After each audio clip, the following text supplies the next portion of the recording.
Buenas tardes. Bienvenidos un día más a estas conferencias. Hoy que hemos tenido el cambio de marco, hemos mejorado en cuanto al marco. Este es un marco mucho más representativo e importante, pero también tendrán que disculpar que es un poquito más incómodo y por lo tanto puede que lo noten al final de la conferencia. El día anterior os iba a hablar de Lourdes García Consuegra. Tuvimos que cambiarlo por las condiciones de turmalinas y cuarzos debido pues, a un pequeño problema que tenía de salud, que espero que ya lo tenga solventado y en cualquier momento les ofreceremos la conferencia que correspondía a ese día de la Juvenil Mogol. Hoy nos va a hablar doña Begoña Valdivieso Álvarez de Toledo, que es licenciada en Historia del Arte por la Universidad de Navarra y diplomada en Transacción de Obras de Arte y Antigüedades por la Escuela de Anticuarios de Transacción de Arte en la Sala de aquí. Todos creo que conocen la Sala de aquí. Aparte de eso, pues evidentemente es transformadora de arte y conocedora de una gran parte de las artes decorativas de las reales fábricas. Aparte también de la licenciatura, como he dicho antes, de Historia del Arte por la Universidad de Navarra, y desde el año 1999 trabaja en el Departamento de Arte realizando no solo tasaciones, sino también expertizaciones de piezas de alto nivel. Ha impartido innumerables conferencias en universidades y fundaciones y, como ella misma me ha dicho, nunca se termina de aprender y participa en cantidad de cursos de una determinada importancia en su materia. No quiero quitar más tiempo y vamos a hablar hoy del tratamiento de la realidad a través de la utilización de las piezas en general. Espero que sea del agrado de todos ustedes porque no todos los días tenemos especialistas de esta categoría. Muchas gracias. Bueno, lo primero agradecer la oportunidad. Este sitio intimida un poco, tengo que decirlo, pero bueno, intentaremos aquí debajo de don Carlos salir airosos. Lo que voy a hacer es sentarme directamente aquí, porque a mis posiciones tan importantes me dejan un poquito corta. Y el tema que vamos a plantear hoy en la Aclaración de las Dudas es un tema muy complicado, porque es un tema muy amplio. Se puede plantear desde bastantes puntos de vista, desde el punto de vista geográfico, desde el punto de vista cronológico, desde el punto de vista temático. Como me imagino que estarán muy familiarizados con el tema, porque son piezas que se ven habitualmente. ¿No se ve? Sí. Yo veía bastante. Voy a intentar dar una visión amplia sobre el tema, centrándome un poquito en los centros de producción más importantes, las piezas sobre todo conservadas en España, que son afortunadamente muchísimas y de muchísima importancia, son piezas de gran calidad. En cuanto a la tipología de las piezas, vamos a ver sobre todo tableros para mesas, porque me ha parecido que es lo que mejor se ajusta al título de la conferencia, a lo que es la belleza del artificio. Un tablero para una mesa es una superficie plana de gran tamaño que permite una representación muy completa, figurativa o abstracta, pero en cualquier caso es el mejor soporte para esta temática. Además, el arte lo que tiene es imitación de la realidad de artificio y reflejan fielmente la evolución de las corrientes estéticas y los estilos artísticos desde el Renacimiento, pasando por el barroco, el rococó, que es el estilo más caprichoso, el estilo donde el trapantojo y lo teatral tienen su mayor representación. En el 2001, en el Museo del Prado, hubo una exposición, me imagino que verían que el catálogo se llamaba Las colecciones reales españolas de mosaicos y piedras duras. El catálogo es de Álvaro González Palacios y es lo mejor, lo más completo que se ha escrito hasta ahora de instalación de piedras duras. Si luego alguien está interesado en bibliografía, yo la mando al tecnológico en cualquier momento para profundizar en algún tema porque hay bibliografía. Aunque no tanta como debería de haber, es un tema poco estudiado, relativamente poco estudiado en España, a pesar de, como les he comentado, conservamos una de las colecciones más completas de piezas de este tipo. Junto a la de Hermitage de San Petersburgo y los Uffizi en Florencia, son las tres mejores colecciones que hay actualmente. En la corte española vamos a pasar ahora, vamos a hablar, esto es más o menos la introducción, lo que vamos a ver. En la corte española, desde el siglo XVI, como consecuencia de las intensas relaciones con Italia, con los estados italianos, con el Gran Ducado de Florencia, con Roma, con el Papado en Roma y con el Virreinato de Nápoles y Sicilia, que es corona española. Además, en España siempre ha habido mucha tradición de encargar piezas de piedras duras. Primero los Habsburgo, con la corona de los Habsburgo, el austriaco, funcionan como importadores, importan las piezas, tanto los tableros como las piedras para realizar piezas. Pero es con los Borbones, con este señor que tenemos aquí, que funda el Real Laboratorio de las Piedras Duras en Buen Retiro, lo funda en Nápoles y luego en Buen Retiro, cuando España pasa a ser productora. Y hay unas piezas, realmente, esto es lo que vamos a ver ahora, las colecciones reales, son unas piezas realmente maravillosas. Luego vamos a ver varios ejemplos porque realmente es de lo mejor que se ha producido, sobre todo en esa etapa tan corta, hasta que se destruye la manufactura. Se sabe que Felipe III y Felipe II poseía piezas muy importantes, taraceadas. Se las mandaban de regalo normalmente personas relacionadas con la curia. Ahora vamos a ver la mesa, la gran mesa, el tablero romano de Felipe II que está en el Prado. Por ejemplo, en los inventarios de Felipe II se habla de un estipo que se lo manda a Fernando, me parece que es Francisco. Francisco de Medici es un estipo de ébano con piedras preciosas y semipreciosas, montado en ébano con alabastro, que tuvo que ser una preciosidad. Desgraciadamente no lo podemos ver, pero sí podemos ver otras muchas piezas realizadas con esta técnica. Vamos a ver lo primero. Esta mesa, el color no tiene nada que ver, es lo que estábamos hablando cuando han entrado. La fotografía tiene mucha calidad, es una mesa que tiene unos azules, los alabastros, es un color maravilloso, pero como la podemos ver in situ, cualquier día en el Prado, es donde mejor vamos a apreciar. Esta se la regala el sobrino del Papa Pío V, se la regala Felipe II en 1587 y es la más excepcional de las mesas que se conservan. Es excepcional por su tamaño. Mide 2,46 por 1,16, pesa casi 800 kilos y por su calidad. Es una mesa que, contrariamente a lo que vamos a ver luego que se hace en Roma, está realizada exclusivamente en piedras duras, piedras silíceas, que son muy difíciles de trabajar, de precisar el corte. En la parte central, vamos a ver dónde está, aquí. En la parte central aparecen 3 óvalos de ágata. Es una ágata veteada maravillosa, de un color como dorado, un marrón claro dorado. Y está marcado en un rectángulo y ese rectángulo está inscrito en una cenefa. Esto va a ser, las mesas romanas van a seguir siempre este esquema. Vamos a ver luego otra serie de ejemplos. Aquí está realizada, como les he comentado, en piedras duras, que es lo extraño a los talleres romanos que utilizan piedras blancas o mármoles o alabastros, y esta está realizada enteramente en piedras duras. Estas corolas de aquí, estas rosetas, son de la lapislázuli.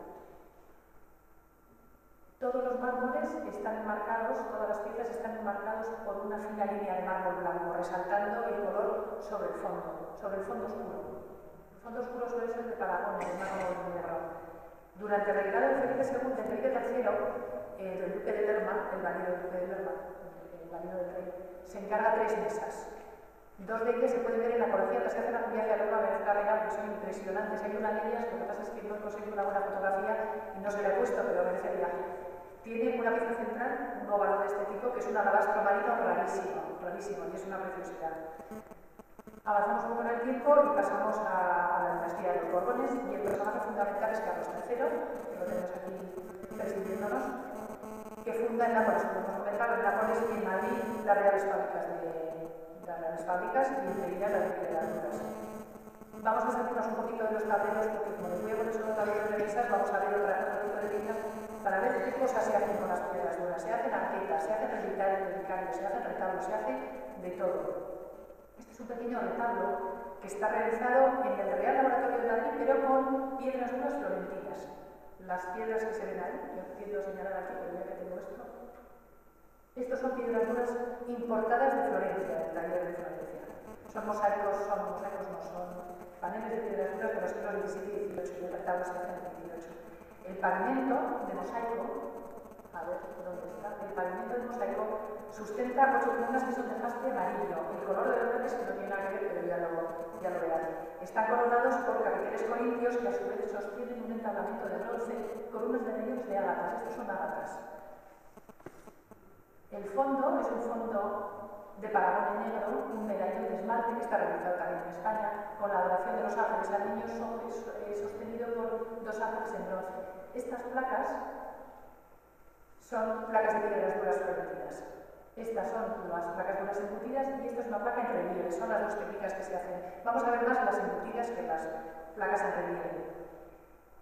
Después pasamos a Carlos IV. Carlos IV, Fernando VII, su hermana María Luisa, les entusiasmaban las piezas de piedras duras y se trajeron muchas piezas y compraron muchas piezas duras. Tenemos una mesa, vamos a verla, esta es la famosa mesa de las esfinges que hemos hablado además, Enrique y yo antes de la conferencia.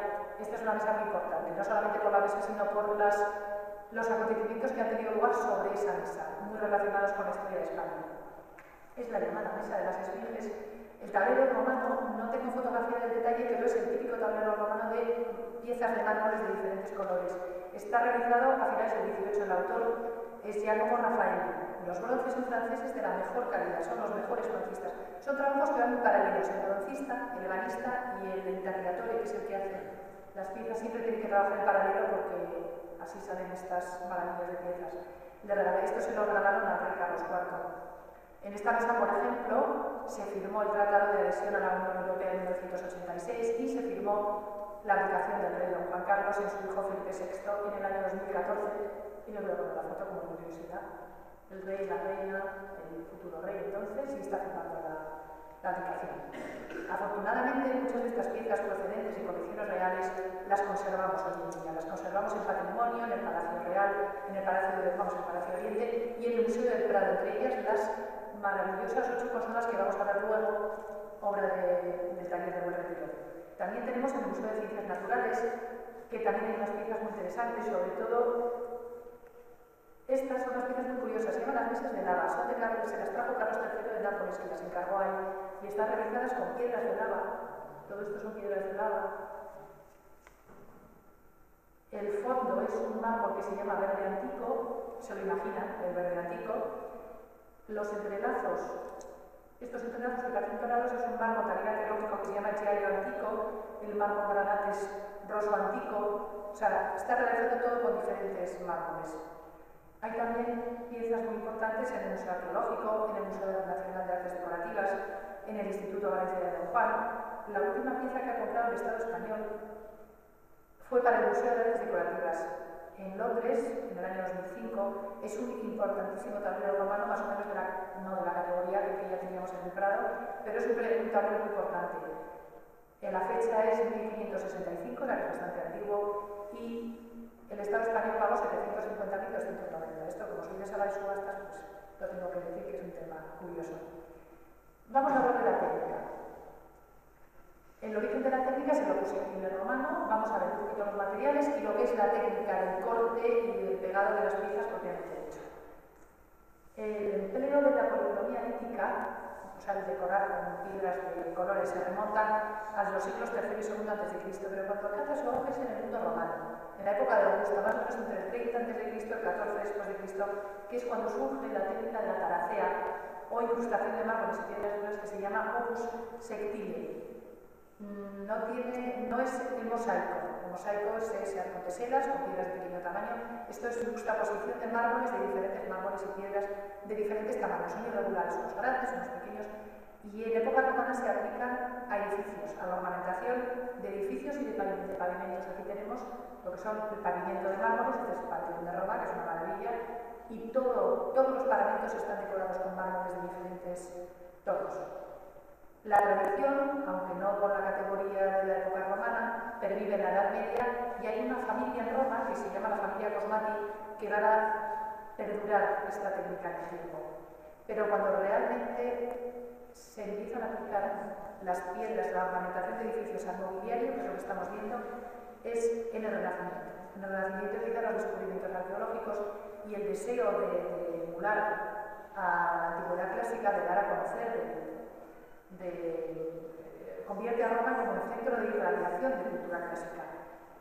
Los artesanos de los talleres romanos se especializan y cultivan muchísimo el arte del comeso. Es el nombre latino de la elaboración de ese trabajo, es el comeso. En el encargo de piezas tiene muchísima importancia, como podrán suponer en Roma los papas y los cardenales, lo que es la curia pontificia, porque ahora se hacen muchísimas iglesias, panteones, capillas y se tienen que revestir de mármoles muy ricos para para ser ejemplo del poder y de la cultura que tiene la cultura. También los principales soberanos, por ejemplo los Médicis, enviaban agentes a Roma para buscar buenas piedras y buenos artesanos. Por ejemplo, los Médicis enviaron a Vasari, ni más ni menos, a buscar piedras a Florencia. Como les he comentado, no se sabe exactamente si fue en Roma o en Florencia donde se empieza a aplicar esta técnica al mobiliario. Posiblemente fuera en Roma, porque los mármoles estaban en el suelo, por las calles, o sea, hay ruinas por todas partes, entonces era muy fácil conseguir buenas piezas. Las piezas de piedras duras siempre han sido consideradas dentro del mobiliario como las más lujosas, las más preciosas, las más importantes. Esto está muy relacionado también con el conocimiento de la cultura clásica, con el humanismo y con una corriente también en el Renacimiento, que es el estudio de los tratados naturalistas. Plinio, Teofrasto, la alquimia, está muy relacionado con el estudio de los mármoles antiguos. Por eso Roma pensamos que es el origen de la aplicación de estas piedras a lo que es el mobiliario. Vamos a ver. Esto que ven es un tablero con muestrario de mármoles antiguos. Este está en el Museo de Ciencias Naturales también. Y es de época de Carlos III, es de los que extrajo Carlos III. Y todos son mármoles antiguos, mármoles arqueológicos. Porque en realidad, aunque la técnica llamamos talacea de piedras duras, de piedra dure, sería más correcto hablar de dos tipos, de talacea de piedras duras y de talacea de piedras blandas o pietre tenere, porque los mármoles son piedras blandas, considerados así por su dureza. En Roma se trabaja más este tipo de piedras y en Florencia se trabaja más las piedras duras. La dureza es, bueno, en geología, claro, eso lo saben debidamente, es la resistencia que un cuerpo pone al intento de ser arañado o dañado. Este grado de dureza se mide en una escala de 10 por un físico, el primero que lo hizo fue el físico alemán Friedrich Moske, a principios del 19 realiza la escala de 10 minerales que un mineral araña al anterior. El más duro es el diamante, que es el grado 10, y luego de ahí van hacia abajo. Las piedras blandas, como les he comentado, son rocas formadas por carbonato cálcico cristalino de mediana dureza, más o menos un grado 3. O sea, toda esta parte de mármoles sería un grado 3, son fáciles de pulimentar y son sobre todo mármoles y alabastros. Hay un artículo muy bueno de María Isabel Bisbet que se llama Vocabulario de mármoles arqueológicos en las mesas de piedras duras del Museo del Prado, que es muy completo y explica cada piedra. Luego están las piedras duras, que luego veremos imágenes. Las piedras duras son cristales de sílice, oxígeno y metales de gran dureza, entre 6 y 7 en la escala de Mohs. Y son consideradas ya semipreciosas. Son, por ejemplo, el lapislázuli, que vamos a ver mucho empleado en estas mesas, jaspe, ágata, calcedonia, cuarzo, cornalina. Son piedras muy difíciles de tallar. La variedad de tonalidades y violetas de estas familias de piedras duras hace que su identificación sea muy difícil. Hay que tener muchísimo cuidado con las imitaciones. Hay veces que se tiñen piedras de menor calidad para que parezcan piedras duras de gran calidad semipreciosas. Hay veces que incluso hay que hacer análisis químicos o físicos para saber si la piedra es realmente una piedra dura semipreciosa o es una piedra de mala calidad de dura. Hay veces incluso que se utilizan materiales sintéticos, pero eso es fácil. Primero porque son tan fríos, no tienen la calidad de la piedra que tienen las piedras duras. Vamos a ver una imagen.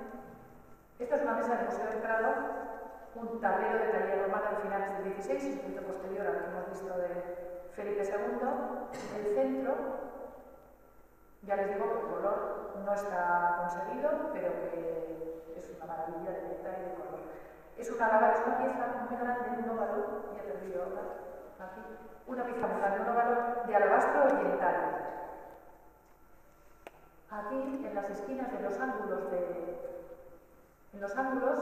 estos relevos vegetales son de una piedra, un mármol precioso que se llama Portasanta, que es gris con unas vetas rojas en la cenefa. Hay 3 mármoles de los que llamamos mármoles arqueológicos, que son el verde antiguo, el rosa antiguo, que es el granate, y el giallo antiguo, que es el dorado. Y ahora vamos a ver, esto es, bueno, mesa, piedra tenere, Roma, y ahora vamos a ver una mesa florentina. Esta es una mesa que he elegido 3 placas, 3 tableros, cada vez de mayor complejidad, pero incluso esta, que es aparentemente tan sencilla, es una belleza de realización. Esta es una mesa, es una placa florentina, está realizada en la Galería de Lavori, en los Uffizi, y pertenece a un grupo de pequeñas placas que al parecer proceden de una arqueta. Esto no es un tablero de mesa, esta es una placa más o menos como de este tamaño, 30 y tantos por 40 y tantos. es de una calidad excelente. Está realizada, el fondo es de paragone negro, con 2 flores atadas con unas cintas de lapislázuli. Está todo realizado con piedras duras. Para ver la técnica también les remito a un artículo de Luisa Ramiro de la Escuela de Artes y Antigüedades, que sabe muchísimo de la técnica, que es un artículo muy extenso donde explica paso a paso cómo se hacen este tipo de piezas. En resumen, más o menos, lo vemos delante de esta pieza, se realiza el diseño, se seleccionan los materiales, eligiendo las piedras más adecuadas por su tamaño, por su beta, por sus tonalidades. A continuación se cortan las láminas de piedra con una sierra de pelo metálico, luego les explico un poquito más el procedimiento. Y después los fragmentos se repasan con una lima para retocar los cortes que tienen que ser oblicuos, con el fin de que las líneas de unión sean prácticamente imperceptibles. Si uno se acerca, se ven las líneas de unión, pero realmente todo esto que es más oscuro son distintas piezas. Todo está hecho con distintas piezas y parece una gradación de tonos, y son diferentes piezas, no se ve prácticamente, es imperceptible. Una vez que las láminas están talladas y preparadas, se fijan entre sí con una cola, con un adhesivo sobre una base común que generalmente es una laja de pizarra. Sobre el corte de las piedras, en la antigüedad las piedras se cortaban a mano y se utilizaba el colindón, que es un material durísimo. Me parece que es como el anterior al diamante, creo, no sé exactamente, pero es muy duro. Sin embargo, existe un mineral que no tiene ningún valor ornamental, que es el esteril, que es de color negro y se conoce desde la antigüedad. Se sacaba de las minas de Asia Menor y de las islas griegas. En realidad, con esteril, con agua y con utensilios de hierro, solo con esas piezas, con esas cosas, se tallan las piedras. Lo que se hace es que el pelo de hierro se baña con agua y polvo de esmeril para que, aplicando presión, el polvo se adhiera al pelo y lo convierta en cortante. Cuanto más fino sea el pelo, más preciso es el corte. Sin embargo, los pelos se deterioran mucho, por eso es una técnica también muy cara. Vamos a ver una pieza, ahora vamos a ver dos piezas más complicadas, también florentinas, una florentina y una española. Esta es una placa florentina. Esto, que parece aborazado, a ver, ¿dónde estoy? Aquí. Esto es un lazo de lapislázuli. Es azul. Es una pieza florentina, también del tercio XVIII, está realizada en la Galería de Llagori. El fondo es de mármol negro de Bélgica, de Paragone, los pájaros son de ágata, el collar de perlas es de calcedonia y la cinta es de lapislázuli. Luego son 4 ramos de flores, también atados con una cinta de lapislázuli y de calcedonia de Montella, que son un poquito más amarillenta. Esto es la foto aquí. Todos los materiales empleados aquí son piedras silíceas, piedras duras, son muy difíciles de tallar. Cuando ampliado un poquito más la técnica, cuando uno tiene el diseño, cuando se tiene ya el diseño de la pieza, se va al taller y se eligen las piedras, de acuerdo a este diseño previo. La lámina que interesa ya estará plana, por la cara vista ya estará aplanada. Previamente se pega un trozo de papel como si fuera una plantilla, con el dibujo, el diseño de la pieza que se va a recortar. Luego se sujeta la pieza con un gato y se comienza a cortar con la sierra de pelo. En un hueco pequeñito se echa el agua, se echa el esmeril y entonces esa mezcla se va echando en el pelo a la vez que se va cortando, para que el corte sea muy preciso y que corte mucho. Hay que tener muchísimo cuidado, como les he comentado, para que el corte sea ligeramente alisel, sea un corte oblicuo, por varias cosas. Primero porque encaja mejor y la línea, como les he comentado, es casi imperceptible. Y luego también al enconar las piezas, la superficie en colar es mayor así, que es así, entonces quedan las piedras más fijas. Y cuando se vuelca el tablero, la cola rebosa menos, porque tiene menos superficie para rebosar, o sea que está perfectamente pensado y encaja mucho mejor las piezas. Una vez que se realiza el corte de las piezas, se fijan por la parte que será vista, o sea, por la parte de arriba, se fijan con yeso a una pieza que se llama pieza de acomodo. Está realizada en mármol travertino. Y después se prepara la cola para pegar las pequeñas piezas. Se vierte caliente la cola por la parte de atrás, o sea, se da la vuelta, como si fuera así. Se da la vuelta y se vierte la cola para que queden las piezas encoladas. Y el plano de pizarra que va encima se calienta previamente y se coloca encima, se presiona un poco. La cola tiene que ser suficientemente, se tiene que poder disolver en agua para corregir algún error, pero también tiene que resistir grados de calor, porque luego cuando se cumplimenta el tablero por la parte de arriba, la cola tiene que aguantar, porque si no se rompe. Una vez que está todo hecho este proceso, se seca, se deja secar y se da la vuelta. Se quita la pieza de acúmulo de arriba y queda la superficie de la mesa. La superficie es lisa, pero es opaca, entonces hay que pulimentar. Se empieza el trabajo de pulimento y una vez que aparecen los colores ya se pasa al abrillantado y queda esto. Vamos a ver un ejemplo, para que nos haría la fotografía, pero yo supongo que la conocen. Es un ejemplo ahora nacional, claro. Esto es una maravilla, esto es una placa en el Museo del Prado, está realizada en los talleres de piedras duras de Buen Retiro, es de las últimas piezas.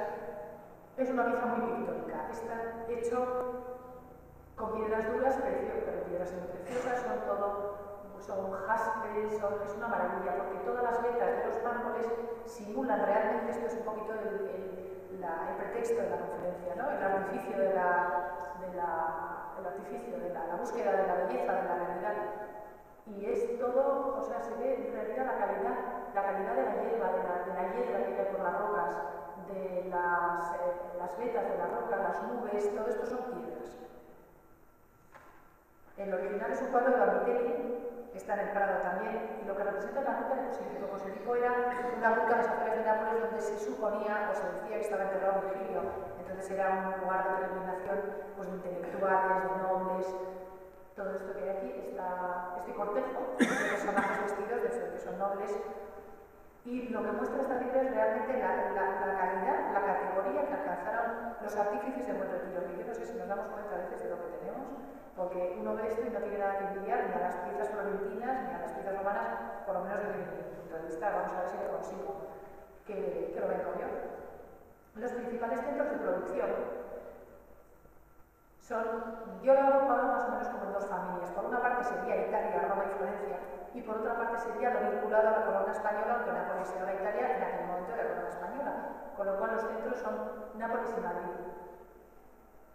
Entre Roma y Florencia, hasta 1570, es difícil establecer diferencias. Las piezas son bastante similares, no hay demasiada documentación sobre ello. Como hemos dicho antes, parece ser que empezó Roma, algunos dicen que Florencia, pero vamos, quizá por la relación directa con la antigüedad que tiene Roma, la tipología de sus piezas, sobre todo son motivos geométricos, motivos heráldicos, centrados en óvalos o en otros, o en cuadrados, como hemos visto en las mesas anteriores, el tablero de Felipe II.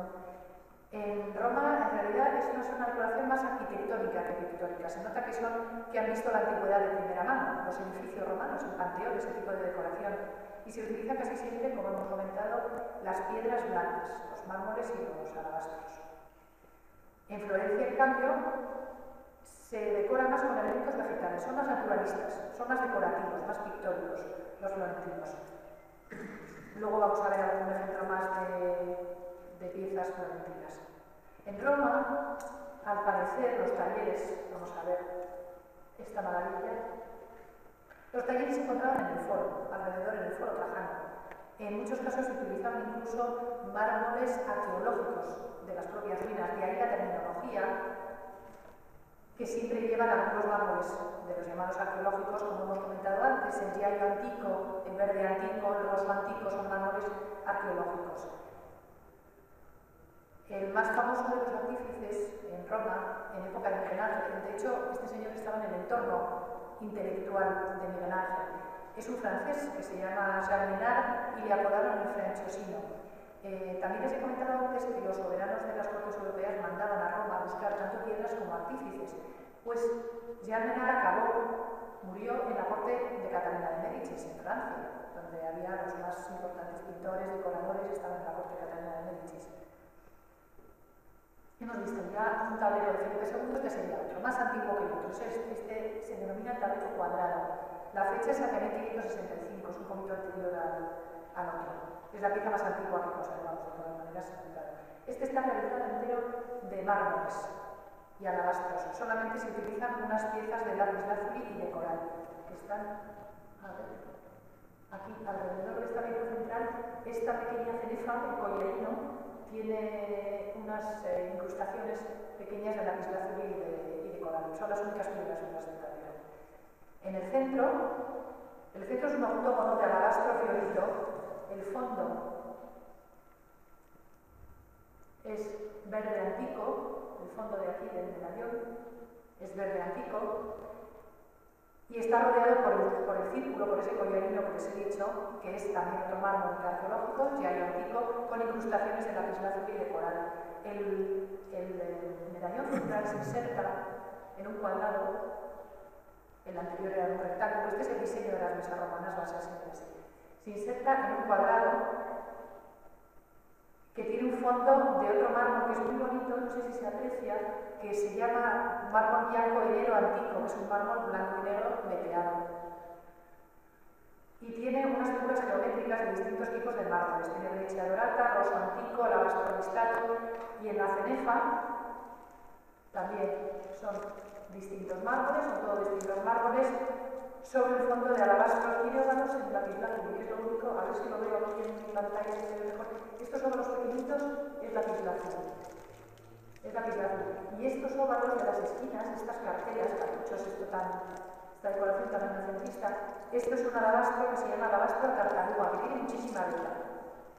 Las mesas romanas, como les comentaba, no suelen utilizar motivos figurativos, son más bien motivos geométricos. Lo que les interesa es realzar el valor decorativo de la piedra. Es la neta de la pieza es lo que les interesa, el color, no la composición, no tanto la composición. La composición siempre es la misma, tanto si son cuadrangulares como si son octogonales, como si son rectangulares, siempre se articulan en torno a ver, he perdido esto, a una figura geométrica central, que puede ser un óvalo, puede ser un círculo, raramente es irregular, siempre es una pieza geométrica.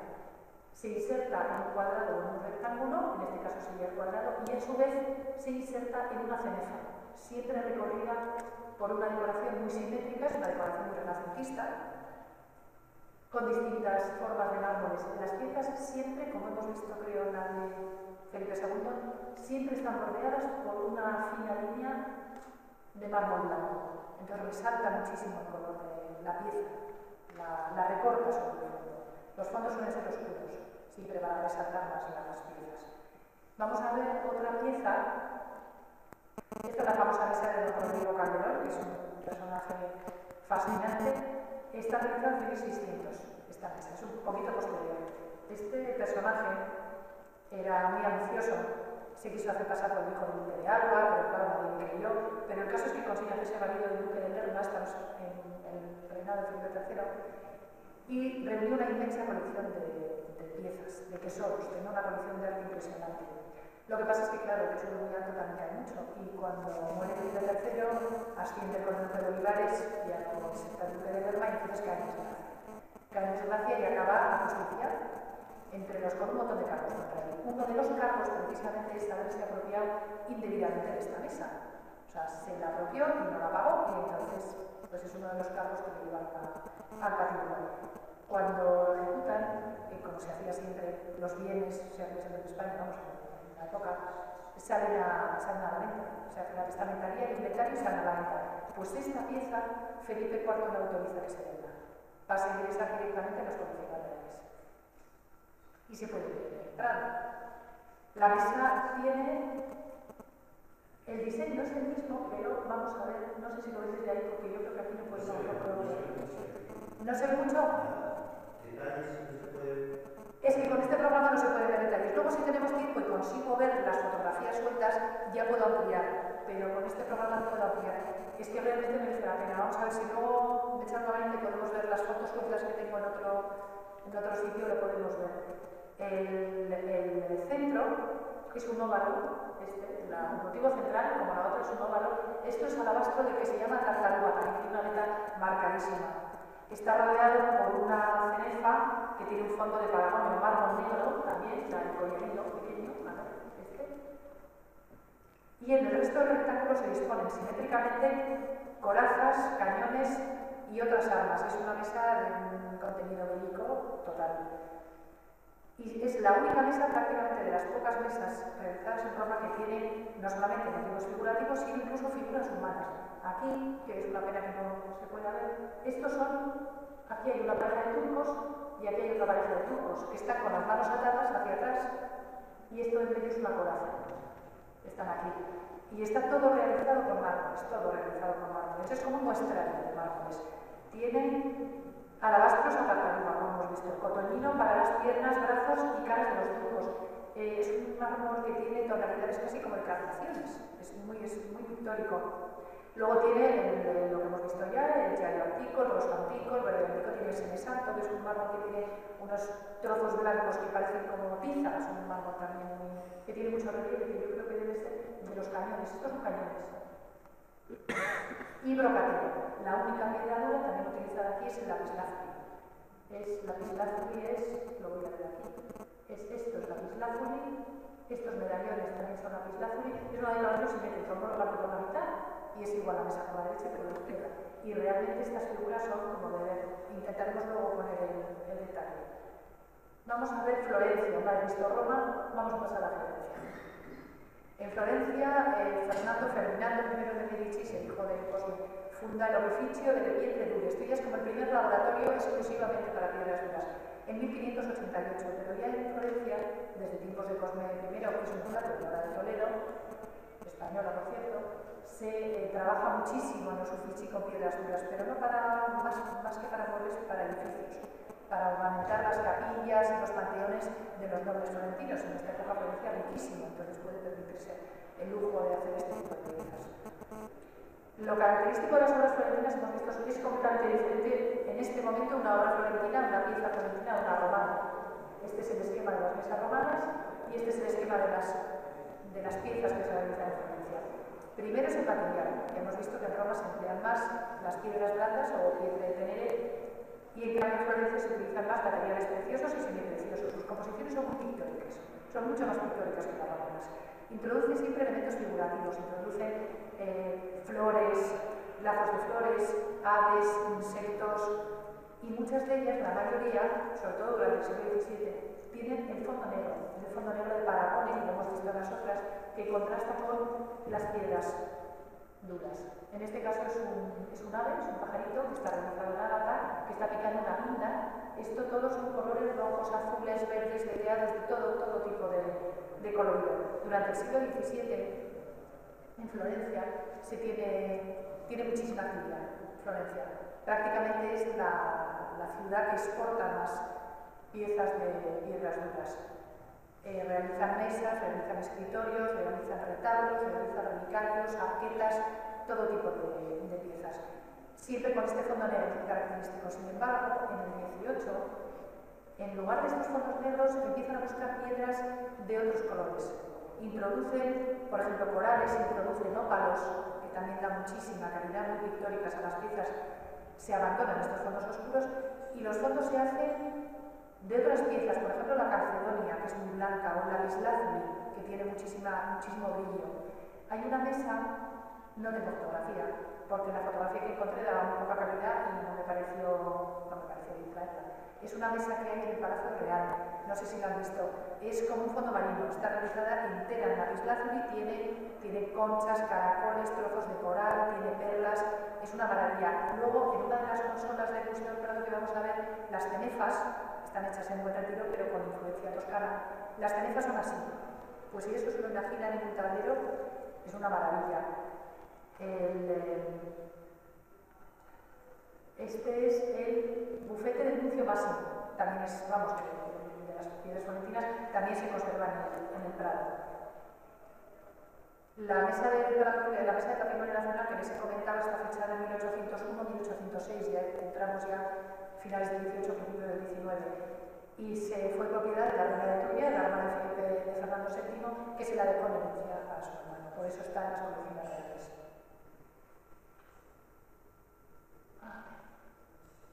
El segundo grupo de centros de producción, me parece que voy rapidísimo, ¿no? No sé, bueno, así luego vemos más otras fotografías en el patio. Son Nápoles y Madrid. Ambos centros son inseparables de la figura de Carlos III, que además de eso que estoy encantada de tenerlo aquí atrás. De Carlos III, primero Carlos de Borbón, rey de Nápoles, y luego pasa a la corona española en 1759 con uno de su hermano. Es el ejemplo de monarca ilustrado por excelencia. Ya sabemos que crea las grandes fábricas en Nápoles, las crea en Madrid, y si no se hubiera muerto hubiera seguido creando, porque es que realmente era su pasión.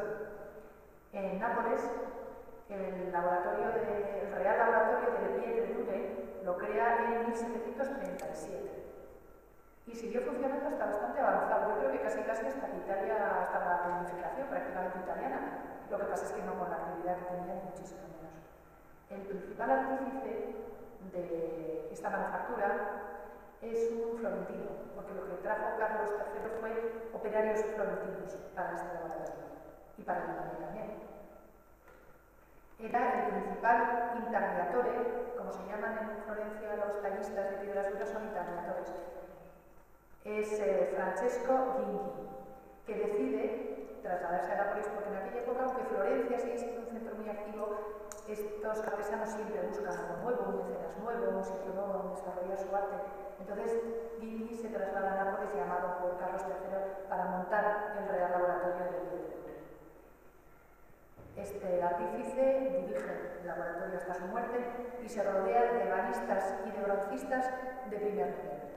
Ya hemos visto que es muy importante la labor de estos tres gremios juntos para realizar cualquier pieza de mobiliario. En el sur de Italia, además, hay una gran tradición de decoración de mármoles y piedras duras, una zona donde los romanos tenían, no hay que olvidar que está Pompeya, está Herculano, o sea, hay muchísimas ruinas de grandes ciudades alrededor y son muy coloristas también. En la decoración de iglesias, de palacios, siempre hay este tipo de embutidos de decoración de mármoles y piedras duras. Una de las labores más importantes del laboratorio de Pietre de Nápoles fue la decoración del Palacio de Caserta. Hay una historia larguísima de una complicación que hubo con unas columnas que se tiraron todos, que no la terminaron, porque era realmente una empresa terrible. El Palacio de Forrellos, vamos, en Caserta. El estilo napolitano, como verán, es muy similar al florentino, aunque es más complicado todavía, es muy similar. Es dibujos, son elementos figurativos, entrelazados. Aquí hay pájaros, hay mariposas, hay claveles, hay cestos. Es muy pictórico, es un estilo muy pictórico. Y también utilizan, como en Florencia, también utilizan los fondos negros para sobresalir los colores de las piedras duras, los brillos de las piedras.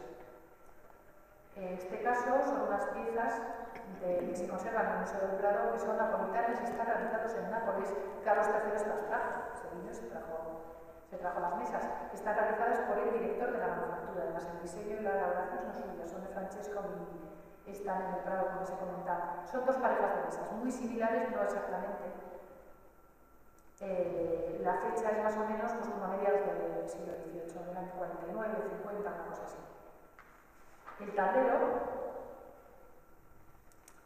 es el fondo de Paragone que hemos visto, la descripción que les he hecho, y están montadas, no sé si seguro que las han visto, son unas mesas que están montadas en ébano, que es una barbaridad.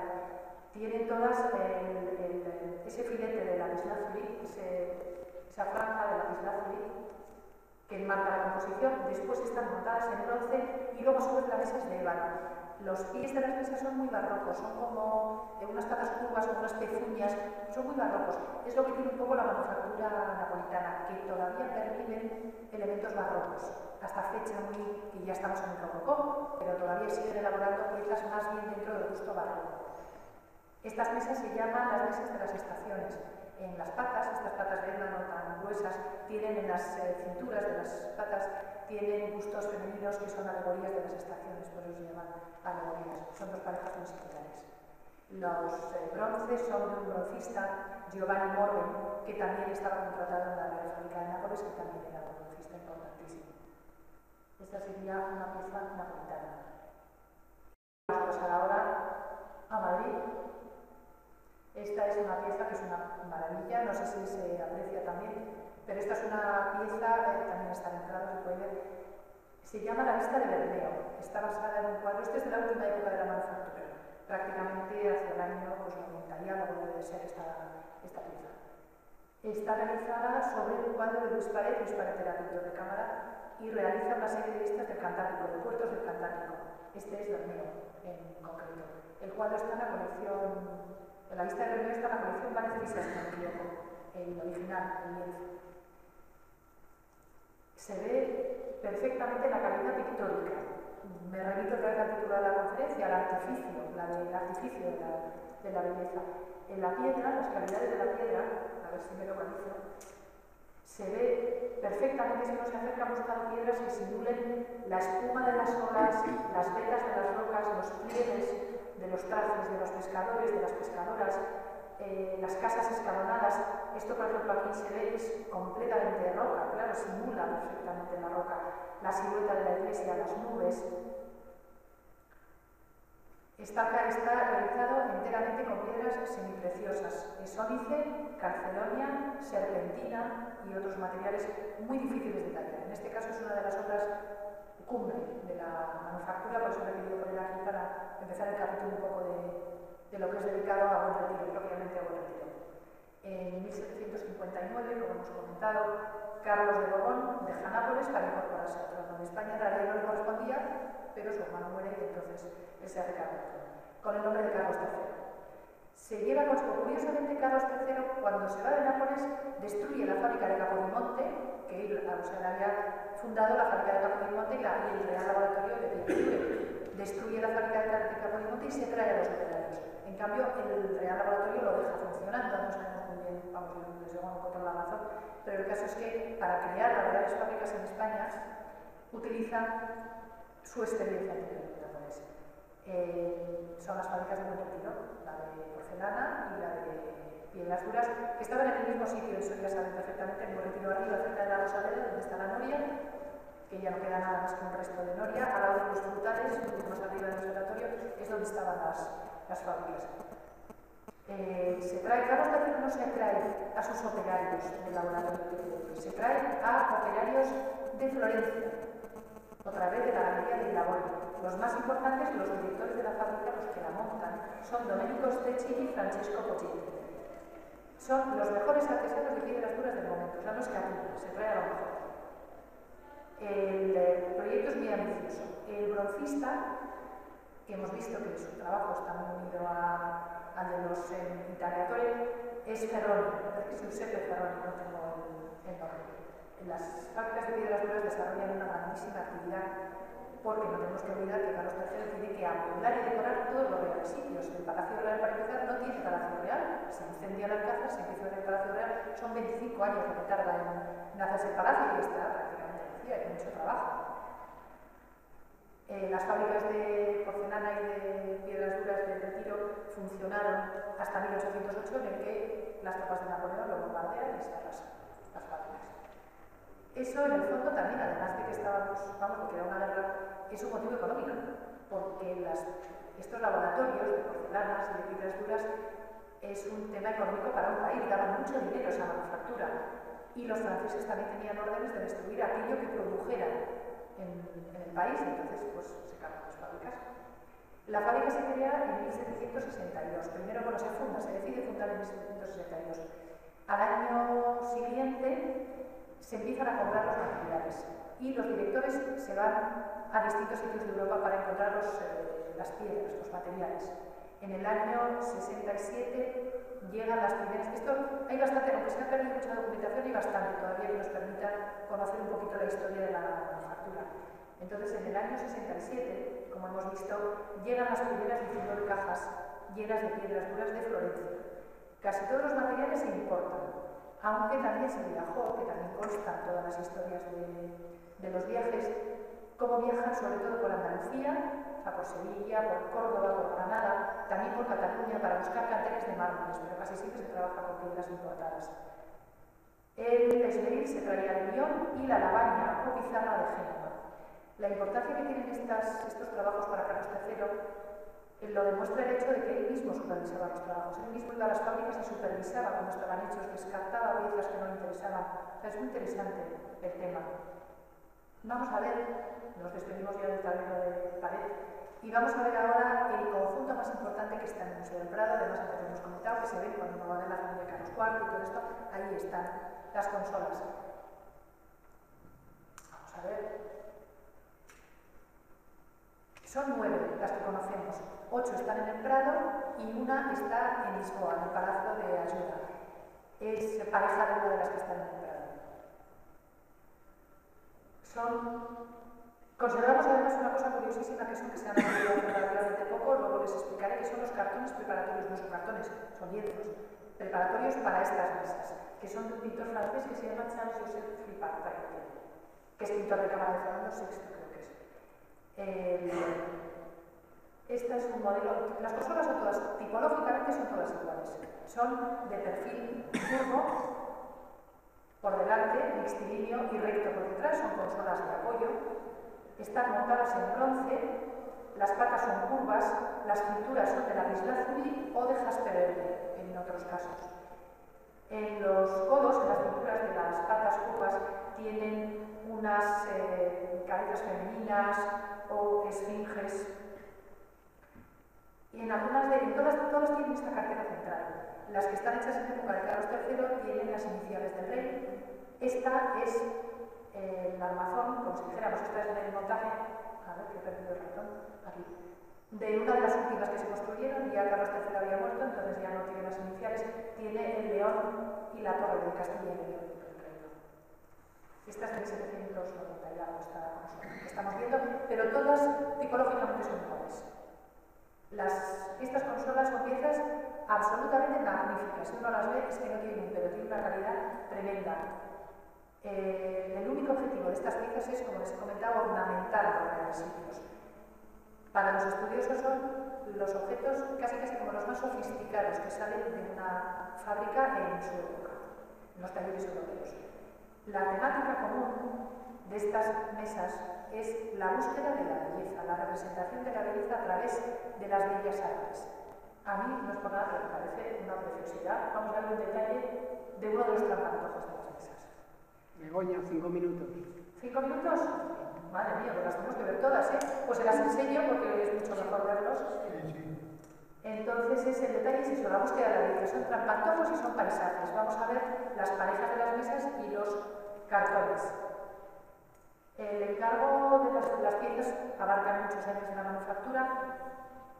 Se representa por un lado evidencia que conocen la influencia veneciana, porque representan cuadros de tipo tiepolo con estos venecianos, ese recurso del cuadro dentro del cuadro, que eso es tremendamente artificioso, es muy elaborado, no son piezas hechas al capricho, sino que tienen una directriz de diseño. Luego hay otras piezas que tienen grandes perspectivas, ahora las vamos a ver, paisajes a la manera italiana, y luego las dos últimas, que son con lo que cerramos esta introducción al tema, son unas mesas que están muy relacionadas con lo que están haciendo ahora Goya y Gallego, porque son mesas de juegos, son el volante y el juego de mano. No hay que olvidar que entre las grandes fábricas está la Real Fábrica de Tapices, y Goya y Gallego están trabajando y están haciendo ese tipo de escena popular ya muy del gusto del final de la manufactura. Vamos a ver las piezas. Hubo un curso precioso de Cruz a Dominos que estuve yo, que realmente sí que sabe, con los cartones preparatorios y las mesas. Entonces aquí ya verá. Vamos a ver. Este es un detalle también. Esto son unas cosas que no sé si han visto que se llaman anamorfosis. Este es el cuerpo del artificio ya. Son esas piezas que es una perspectiva totalmente distorsionada de un objeto, de tal manera que desde el punto de vista frontal no se ve nada y uno se tiene que poner como de costadillo y mirar por esta mirilla para que tome la proporción del objeto. Ha habido alguna exposición que se han expuesto a anamorfosis. O sea que esto sería ya como pues, el colmo del artificio dentro de un trampantojo, una mesa revuelta. El fondo es de Paragone y los objetos están realizados en piedras duras. Este es un detalle, vamos a ver las mesas completas. Esta es una de las últimas mesas, la del juego del volante creo que es, y esto es lo que les quería enseñar. Esto en entero es la mesa del Palacio Real con el fondo de lapislázuli. Y esta es la evolución un poco de los talleres florentinos. Vamos a ver, estas son las primeras mesas, las del año 79, son trampantojos. Esta es una de ellas con el cuadro inspirado en Vernet, los útiles de trabajo, los naipes, las fichas, las llaves. Esta es la mesa pareja de la anterior, con un tablero de mesa, con otro paisaje, una marina de la manera de Vernet. Esto es muy curioso aquí, la jícara de chocolate con los bizcochos. El paisaje en Calcedonia, este es el otro lado de tipología de mesas, que esto es debe mucho a Tiepolo, los turcos y todo esto que está alrededor es como la alegoría de las artes que hemos comentado antes. La música, la pintura, esto es un trocito de una Inmaculada de Tiepolo que está en el Prado, o sea que es un guiño a Tiepolo. La arquitectura, con los planos, con las reglas, las escuadras, la escultura, con este gusto del niño, con una perspectiva tan forzada. Este es el cartón preparatorio. Este es la mesa y este es el lienzo del flipart. La siguiente pareja de mesas del año 82. Esta, lo que pasa es que es una pena, no puedo explicarlo, pero esta está firmada y fechada por los directores de la fábrica, por Flipart, que es el diseñador, y dice cuándo se empieza y cuándo se termina. Se empieza a principios del año 1779 y se termina a finales del año 80, con lo cual como 2 años tardaban en hacer un tablero de estos, una mesa. Cartón preparatorio, otra mesa con trampantojo, que lo hemos visto antes. Lo ven como la tipología es igual, esta es más rica, esta tiene jaspe verde aquí, pero son los mismos gustos femeninos, las patas curvas, la pareja del anterior, todo este trampantojo de armas, de libros, algo bien de la literatura. Este es el cartón preparatorio de esta mesa. Aquí, este es el dibujo, el óleo de Flipart. Los cartones preparatorios se compraron en el año 2002 en una subasta en París, creo que fueron. Se han localizado 6 piezas. 4 están en el Prado, que son estos que les estoy mostrando. 1 se ha comprado también, pero que es la parte central, que está bastante deteriorada, y el otro está en una colección particular de García en Valencia. Creo. Estas son otra pareja de mesas, las consolas, son esta y la de Lisboa, la del Palacio de Hierro de Lisboa, que son ruinas, paisajes con ruinas, con llamadas también a la antigüedad. Esto es la tumba de Cecilia Metela, la pirámide de Cayo Cestio y lo mismo, el borde de Paragone con los trampantojos de frutas, de flores, de instrumentos musicales. Este es el cartón preparatorio del anterior, esto es la mesa y este es el cartón preparatorio. Y esta es la pareja. No tengo fotografía del tablero de la de Lisboa, no se lo he comentado, pero tengo el cuadro que se conserva en el Prado. Es muy similar, igual lo mismo, la pieza de Calcedonia, el fondo de Paragone negro con trampantojos dedicados a trofeos, dedicados a la agricultura.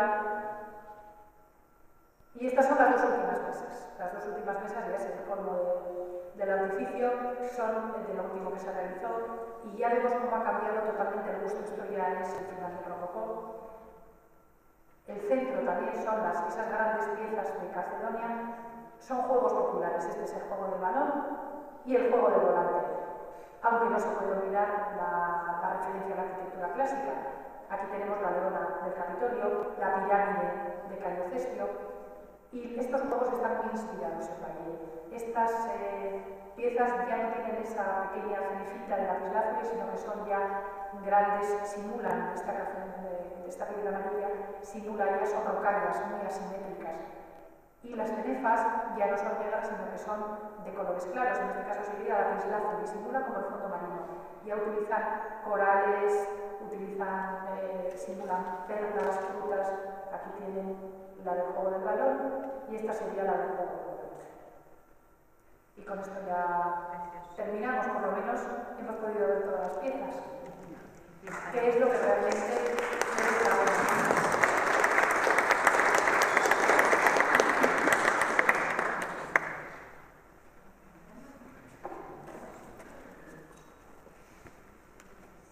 Muchas gracias, Begoña, por esta magnífica presentación que nos has hecho. Como dices, una introducción, porque esto da para muchas conferencias y es lamentable que el tiempo, como siempre, sea tan corto. Espero que tengamos la ocasión de tenerte una vez con nosotros para ampliar todo esto, o por lo menos para que lo que hemos visto lo podamos ver en detalle en esas fotografías que tienes y que no dejemos de ver. Porque estas maravillas, la verdad es que te dejan entusiasmados, sobre todo porque hay una cosa importante, y es que son nuestras, las tenemos nosotros.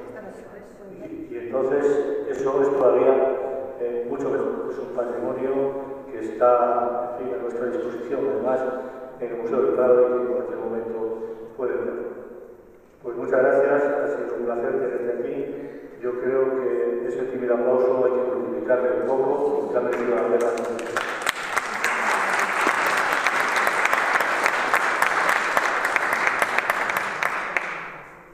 Y ahora, pues, si alguien tiene alguna pregunta, todavía tenemos unos minutos para poder hacerla. Enrique, pues está en la primera fila, perdón. ¿Qué precio podría tener una mesa? Lo que no salen poquísimas a la venta, salen placas. Aquí en España, desde luego, no han salido tan importantes.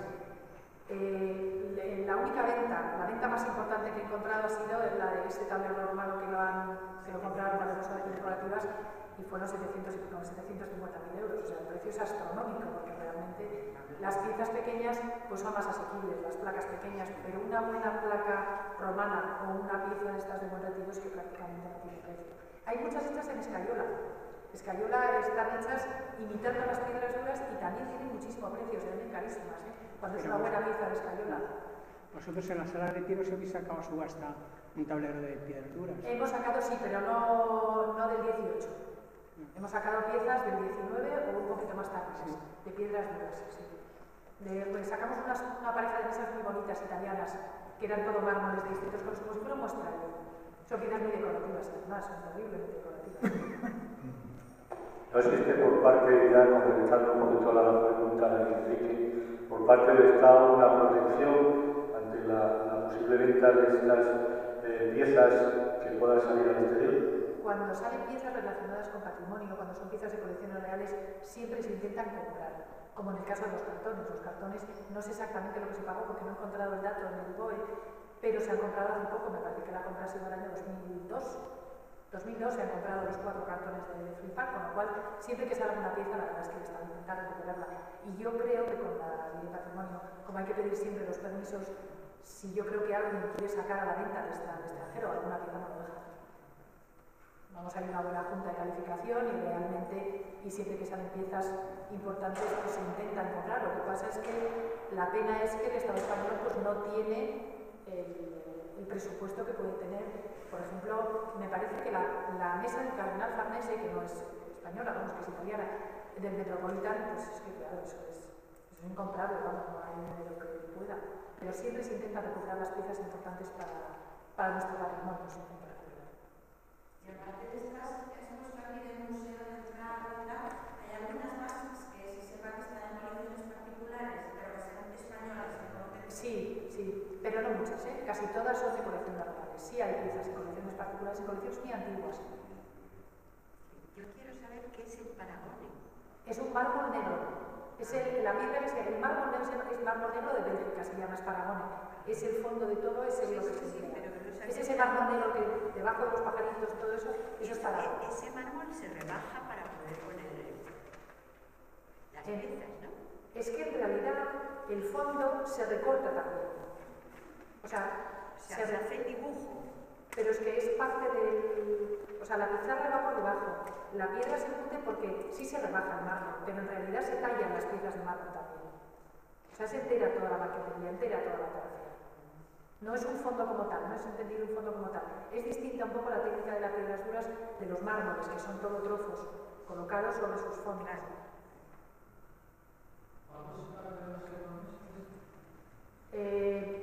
La mesa esta que hemos visto antes, esta que hemos visto, la de Buen Retiro, la del paisaje, es la que les he comentado, que tenemos referencia de cuánto se tardaron 2 años en hacerla.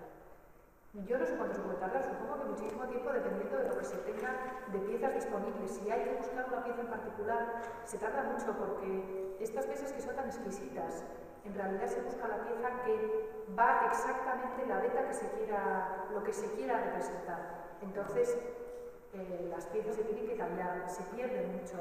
Y como son piezas de materiales tan caros, se tiene que tener muchísimo cuidado al tallar. Igual, yo no sé el tiempo que puede llevar tallar una pequeña pieza yo que sé, de ónice, por ejemplo. Entonces, son piezas que se tardan mucho, luego se tienen que dejar secar, luego se montan, hay que hacer los broches, se tarda mucho en hacer una pieza de estas. ¿Y la pieza que hay en el Museo Naval de este tipo es también del 18? Yo creo que sí, no, yo creo que es anterior. Yo creo que la del Museo Naval tenía en algún sitio la referencia, yo lo voy a mirar. Yo creo que es anterior, me parece, al 18. Es una pieza muy buena también, preciosa. Es que hay tantas que es imposible. Es una, yo creo que es romana la del Museo Naval, me parece. Creo que no lo Desde luego es geométrica. Es geométrica, sí. Creo que es romana. También tiene un pie muy grueso, precioso, sí. Precioso. Y las mesas del Duque de Lerma también son preciosas. El tablero del Duque de Osuna, por ejemplo, es precioso, tiene un escudo central. Ahí, maravillas. Imposible de ver todo. Maravillas. Muchas gracias. Muchísimas gracias a ustedes. ¿Alguna pregunta más? Europea